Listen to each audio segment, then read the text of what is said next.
This is Brandon Jones with Pax Publishing. In this section, we're going to take a look at Design for Test. We will explore best practices, interfaces, DTOs, and layers. Then we'll talk about why interfaces, what DTOs are and what best practices are with DTOs. Then we'll talk more about the different layers of building an application, the user interface, business logic, and data access. And finally, we'll talk about how to minimize if tests. In this video 2.1, we're exploring interfaces, DTOs, and layers.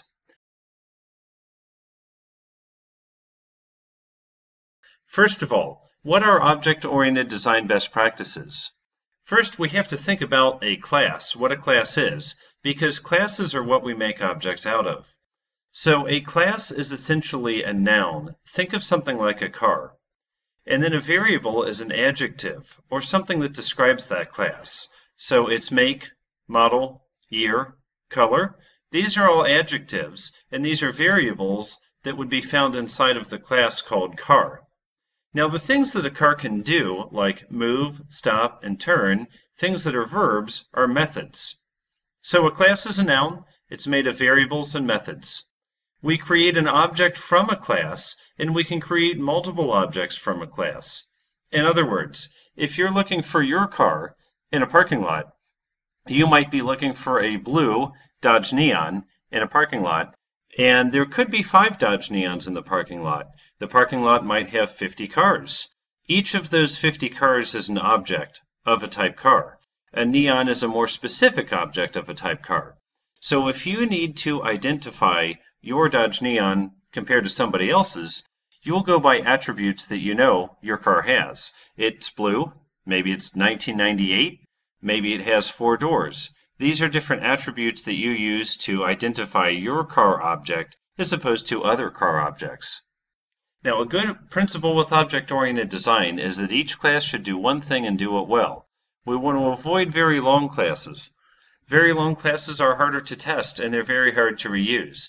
And that's one good thing about test-first design, is that we are considering good design as part of testing. In other words, a class that is well designed is easier to test.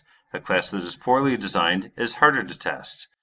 We want to avoid classes that blur layers. In other words, we want to have a class that has a good purpose of reading from a data storage mechanism, whether that's a database or a web service or anything else.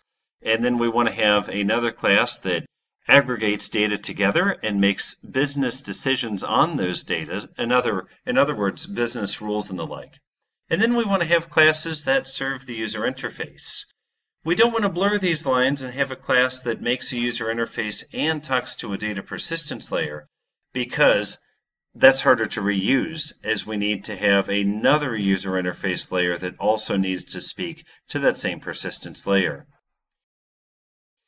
Interfaces. Interfaces are a contract that tell us what a class will do.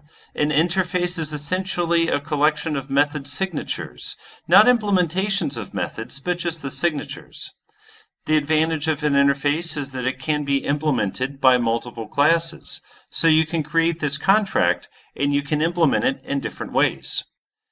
This really comes down to making us more productive, because an interface can be used as a variable type and the object type can change at a later time. So when we're creating an object, we typically will do it like so. We'll have a variable type and then a variable name, and then an assignment statement, which is an equal sign, and after that, a constructor call for the object type. The nice thing about interfaces and object-oriented programming in general is that that object type can change over time. A data transfer object is essentially a noun class. It's something we'll call a plain old Java object. So plain old Java object means it doesn't have to extend anything. It doesn't have any dependencies on anything. And then noun, just like we talked about earlier, a noun could be a car. A car is going to have attributes. Those attributes are going to be variables. And any methods are verbs, anything it can do. So why do we use a data transfer object?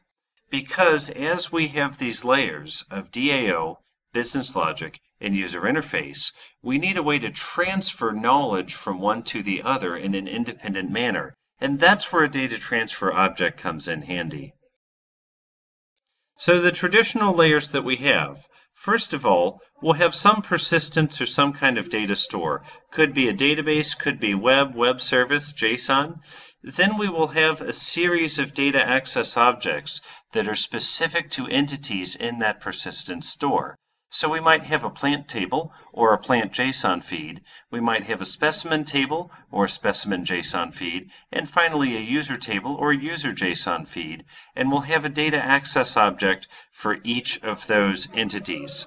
We'll aggregate them together with a service or business logic layer that takes just plain old data that we get from the DAOs and it applies rules to it.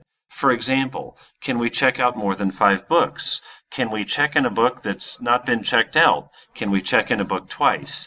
These are things that would be in the service or business logic layer that's going to depend on the lower level DAOs.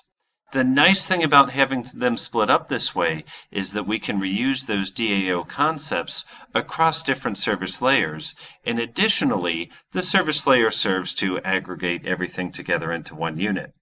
Now, on top of the service layer, we will have user interfaces and likely multiple user interfaces. And you see that we could have user interfaces that are doing different things. One is searching plants, the other is adding plants.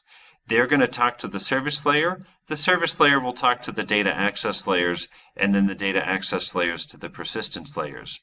When we organize it like so, we can create the DAO one time and essentially use it across multiple screens or multiple activities. And then the DTO is the piece that ties everything together by giving us an independent way to transfer data from one layer to another. So that's a look at object-oriented best practices.